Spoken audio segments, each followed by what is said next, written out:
jam dikira 15 menit. Dikir saya 7 bulan aman dari istri itu. Assalamualaikum warahmatullahi wabarakatuh. Waalaikumsalam. Alhamdulillah wa syukru ala ni'amillah. Allahumma sholli ala sayyidina Muhammadin wa ala sayyidina Muhammad. Allahumma sholli ala sayyidina Muhammadin miftahi babir rahmatillah ila ma bi ilmillah salatu wa salam da'imain bi yawmillah wa ala alihi wa sahbihi ala kulli darajatin wa marrah. Allahumma sholli ala sayyidina Muhammadin nuri kasari min dikal jama'an bi kulli adwari wa ala alihi wa sahbihi nur. اللهم صل على سيدنا محمد صلاة تغفر بها الذنوب وتصيب بها القلوب وتغفر بها الوسوق وتلين بها السوء وعلى آله وصحبه ومن المنصور. سبحانك لا علم لنا إلا ما علمتنا إنك أنت العليم الحكيم. رب اشرح لي صدري ويسر لي أمري واحلل عقدة من لساني يفقهوا قولي. Alhamdulillah wa syukur ala ni'amillah.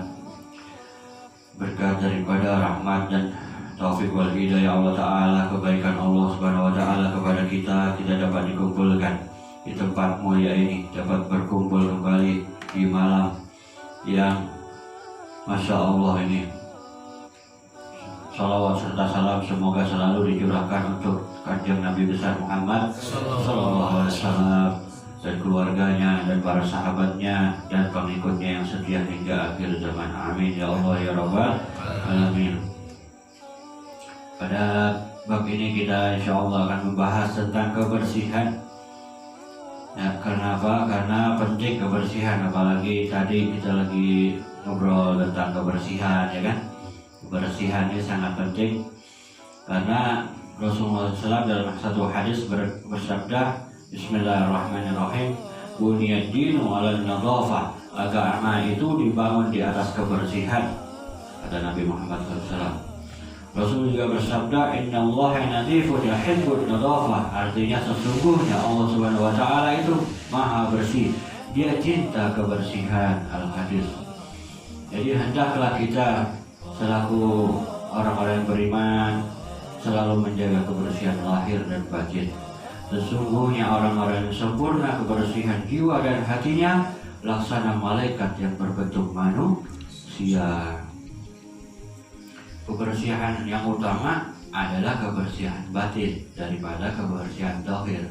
Karena amalan itu yang utama itu amalan batin daripada amalan zahir. Contoh, kita sholat, Allahu Akbar, takbir, ya bagus kan? Itu amalan zahir, ya. Tetapi saat kita sholat menghadap kepada Allah Jalla Jalaluhu Rabbul Alamin, hati kita lalai, pikiran kita melayang-layang bukan ke sholat, bukan menghadap kehadiran Allah Ta'ala, maka itu Allah murka kepada orang yang mengerjakan sholatnya lalai. Jadi dia bukan ingat kepada Allah, ingat kepada kerjaan-kerjaan dunia, urusan-urusan dunia. Maka di sini para ulama ya daripada salafun soleh selalu mengikuti ajaran Nabi Muhammad SAW. Beliau khususnya mengerjakan yang utama itu amalan batin. Amalan batin inilah yang utama.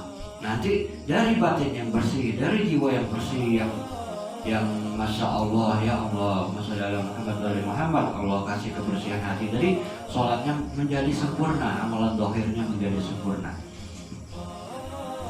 Nah, kebersihan batin ini dapat dilakukan dengan membersihkan hati dari akhlak-akhlak yang jorok, akhlak-akhlak yang jelek, akhlak-akhlak yang tak patut kita lakukan seperti sombong, riya, hasud, cinta dunia dan lain sebagainya, serta menghiasinya dengan budi pekerti yang terpuji dengan seperti tawadu, rendah hati, mempunyai rasa malu, ikhlas, ya, apalagi ikhlas, terus dermawan dan lain sebagainya. Salah satu jalan untuk menyelamatkan diri kita dari akhlak-akhlak yang jelek agar memperoleh akhlakul karimah telah diresepkan oleh Imam Al-Ghazali dalam kitab Ihya Ulumuddin juz 2. Oleh karena itu pelajari dan amalkan. Kebersihan zahir dapat diperoleh dengan meninggalkan segala sesuatu yang bertentangan dengan agama dan menjalankan segala sesuatu yang sesuai dengan tuntunan syariat Islam. Barang siapa menghiasinya anggota lahiriah dengan beramal saleh serta memperbaiki jiwanya, dengan akhlakul karimah, maka sempurnalah kebersihannya. Ya, iya bapak-bapak ya, udah dia bajunya bersih misalnya kan, ibarat mandi, wangi, pakai wewangian kan, ditambah batinnya, jiwanya bersih, hati tidak misalnya sombong sama sesama manusia, tidak pamer, tidak suka menggunjing, terus suka menolong. Nah itu maka sempurnalah kebersihan orang mukmin tersebut. Tetapi jika ia tidak mencapai kesempurnaan itu, tetapi masih berusaha menjalankan kebersihan itu, ia pun masih mendapatkan bagian kesempurnaan itu, sesuai dengan berapa banyak akhlakus sayyi'ah yang ia hindari dan berapa banyak amal soleh yang ia laksanakan. Nah, ini yang termasuk kebersihan zahir apa aja, yaitu pertama, menghilangkan segala kotoran di dalam tubuh.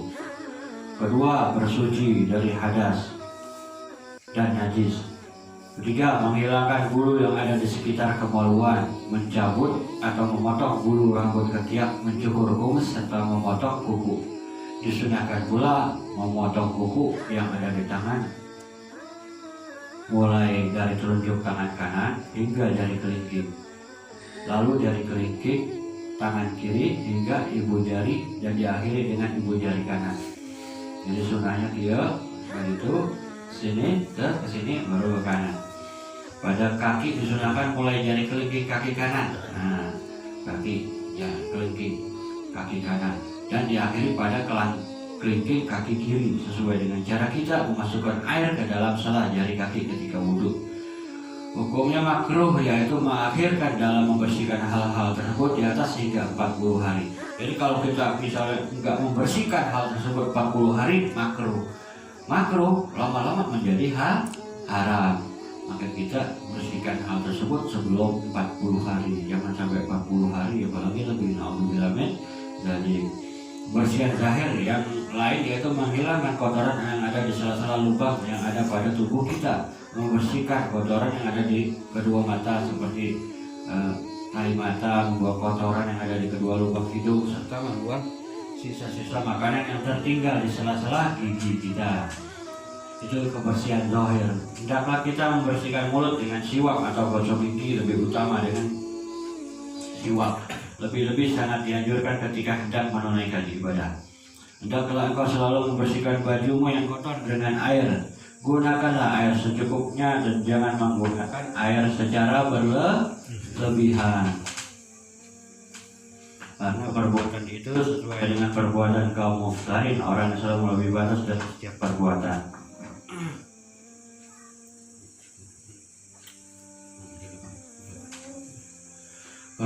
Beberapa hal yang berhubungan dengan kebersihan adalah meminyaki jenggot. Nah, jenggot diminyaki bapak-bapak sadayana, diminyaki, disisir, dirapiin. Juga sunnah merapikan setiap rambut yang dipelihara. Disunahkan pula bercerak 3 kali pada tiap mata, sebagaimana yang telah dilakukan Rasulullah SAW. Gunakanlah parfum wewangian untuk menghilangkan bau tak sedap. Lebih-lebih dianjurkan ketika hendak melakukan sholat Jumat dan ketika menghadiri suatu majelis. Sesungguhnya Rasulullah SAW sangat suka menggunakan wewangian sampai-sampai kilauan minyak yang ada di kepala beliau terlihat dengan jelas. Hal itu ia lakukan agar umatnya dapat mengikuti jejaknya. Karena walaupun beliau tidak memakai wangi-wangian, tubuh beliau sudah wangi, harum semerbak. Bahkan ada sebagian sahabat mengumpulkan keringat Nabi Muhammad SAW untuk dijadikan wewangian, rebutan para sahabat. Ya, keringat beliau dikumpulkan dijadikan wewangian. Disunahkan bagi kaum laki-laki menggunakan wewangian yang semerbak harumnya, namun tidak tampak warnanya. Sedangkan bagi kaum wanita sebaliknya. Jagalah dirimu dari najis. Jika najis itu mengenai sesuatu yang basah, maka cucilah segera. Jika engkau dalam keadaan junub, mandilah dengan segera. Sebab orang yang junub ditolak di hadirat Allah Subhanahu wa Ta'ala. Karena itu ia diharapkan berada di masjid dan membaca Al-Quran. Maksudnya megang Al-Quran ini tak boleh. Bacanya juga jangan nyari, tak boleh. dalam hati boleh. Dalam hadis diterangkan malaikat tak akan masuk ke dalam rumah yang ada di dalamnya ada orang junub. Dan apabila malaikat keluar, setan akan masuk dari segala penjuru ke rumah itu. Maka cepat-cepat kalau sadayana, kalau maaf ya, habis kita punya masuk istri kita terus jangan lama-lama tiduran, jangan segera. Karena kalau kita lama-lama malaikat pergi, setan lah yang datang ke rumah kita banyak. Nah apabila kita kedinginan malas ambil wudhu, cukup dengan wudhu, nah cukup mandinya besok pagi nggak apa-apa, yang penting wudhu dulu wudhu. Nah lalu besoknya baru mandi junub, lalu berwudhu. Janganlah kita makan atau tidur dalam keadaan junub. Ya kita lagi ini capek ketiduran, nah jangan, jadi segera berwudhu. Apalagi kita bangun langsung makan, belum mandi junub ya. Nah bilangin dari karena hal itu dapat membawa dampak negatif. Jika engkau tak sempat mandi seketika, basuhlah alat kelamin kita dan segera berwudhu. Basuh alat kelamin dan segera berwudhu. Hendaklah engkau berwudhu setiap mengerjakan sholat fardu. Usahakanlah senantiasa suci dan berwudhu ketika berhadas. Karena wudhu adalah senjata mukmin. Apabila senjata sudah ada di tangan kita, maka musuh pun tak akan pernah berani mendekati kita. Coba kita bawa senjata lengkap, ada musuh berani mendekat, nggak akan berani dia mendekat, tinggal tembak dor, ya kan? Itulah senjata kita itu salah satunya wudhu. Kenapa? Dengan wudhu, dengan kita berdoa, maka malaikat dengan izin Allah Ta'ala menjaga kita. Bukan jin, bukan apa yang menjaga kita, tapi malaikatnya Allah Jalla Jalaluh yang menjaga kita, diperintahkan oleh Allah Ta'ala. Itu seperti contoh Latif Al-Atas yang kita baca tadi. Kata Guru Habib, siapa orang membaca itu, maka 8 hamba Allah disuruh Allah Ta'ala menjaga orang tersebut tinggi-tinggi besar, bawa tombak, saudara. Kita nggak melihat, tapi itu kata Guru Habib. Yang orang baca Latif Al-Atas maka dijaga oleh Allah Ta'ala melalui para malaikatnya membawa tombak yang besar-besar 8 penjuru jaga kita. Subhanallah, Allahu Akbar, walillahil hamd. Maka itu senjata kita. Meskipun kelihatannya wudhu ini memang kita kadang males, capek, tapi paksakan bahwa mau tidur, niat wudhu untuk tidur. Mau sholat kan wudhu untuk sholat. Nah mau tidur niatan wudhu untuk tidur gitu. Billahi ta'ala. Itu menjadi benteng buat kita. Nah ini ada cerita, saking ada seorang laki-laki mendatangi Syekh Abi Hasan Asy'adili radhiyallahu anhu. Saking ini laki-laki kepingin belajar sama beliau diperintahkan untuk rajin wudhu, bermukim di suatu tempat selama 1 tahun. Kata Syekh Abi Hasan Asy'adili radhiyallahu anhu, cukup engkau berwudhu selama 1 tahun di tempatmu ini. Kalau engkau sudah berwudhu, sholatlah 2 rakaat. Engkau kalau sudah lulus, aku akan terima engkau jadi muridku. Engkau akan lulus. Akhirnya hari demi hari dijalani hidupnya hanya mengabdi berwudhu, belum belajar dia hanya berwudhu dan sholat 2 rakaat. Terus membantu Syekh Abi Hasan Asy'adili ngambil air di sumur. Begitu aja setiap hari selama 1 tahun. Walhasil nggak lama kemudian dia pas Syekh Abi Hasan Asy'adili radhiyallahu anhu berkata, wahai fulan, kesini engkau ambil air untukku, untuk berwuduku di tahun terakhir ini 1 tahun. Kau ambil, hari ini aku mau sholat. Baik guru. Beliau ngambil air, nimba. Pas nimba diangkat airnya, apa yang terjadi di dalam bak ember itu ternyata isinya emas berlian permata. Padahal dia hanya modal wudhu rajin dan sholat 2 rakaat, sholat sunnah 2 rakaat. Sholat fardu pasti dia kerjakan. Ini cuman yang utama yang istiqomah dia kerjakan, wudhu dan sholat sunnah 2 rakaat. Jadi dia belum belajar ilmu kimia yang dalam ini, baru disuruh wudhu dan sholat 2 rakaat sunnah. Maka dia rajin mengamalkannya. Maka pas dia angkat embernya, dilepas lagi. Dia kaget. Lalu dia kembali ke gurunya, wahai guru, wahai Syekh, maaf, aku tidak dapat mengambilkan air untuk wudhumu hari ini. Kenapa? Karena saat aku menimba, aku angkat, wahai saya itu timba, ternyata isinya emas berlian permata. Maka aku kaget, aku lempar lagi, wahai guru. Kata gurunya Syekh Abi Hasan Asy'adzili radhiyallahu anhu berkata, wahai fulan, wahai muridku, mulai ini kau jadi muridku dan kau lulus dalam 1 tahun. Jadi seperti itu Bapak-bapak dan yang lainnya ya, para pemuda yang hadir tempat mulia ini, dengan kita rajin istiqomah itu 1 tahun pun insya Allah akan membuahkan hasil yang dahsyat. Nah kalau kita pas nimba isinya, wah ajis, wah emas, kita nggak lepas, kita ambil ya kan. Nah ini kalau kita udah kebiasaan berwudu dan sholat rajin, itu kita ngelihat hal-hal perhiasan dunia itu kita silau, kita lepas, kita buang. Karena ajaran orang-orang soleh seperti itu, tidak suka terhadap dunia, malah dia menjauhi dunia. Nah makanya kita kalau kita mau rajin seperti itu, menjaga kebersihan zahir dan batin, insya Allah kasih kita ilmu yang bermanfaat. Seperti contoh dalam cerita tersebut tadi. Setelah wudhu atau mandi disunahkan mengucapkan a'udzubillahi minasyaitonirrajim, bismillahirrahmanirrahim, asyhadu an la ilaha illallah wahdahu la syarikalah wa asyhadu anna muhammadan abduhu wa rasuluhu. Yang artinya, ya Allah, aku bersaksi, aku yakin. Bersaksi ini artinya bapak-bapak sadayana yakin ya, tingkatan iman kita itu, tingkatan iman itu bertingkat-tingkat.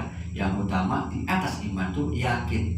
Saat kita mengucap ya Allah aku bersaksi, sesama dengan ya Allah aku yakin kepadamu, sesungguhnya tiada Tuhan selain Kau ya Allah ya Rabb, yang Maha Esa, tiada sekutu bagimu ya Allah ya Rabbal Alamin.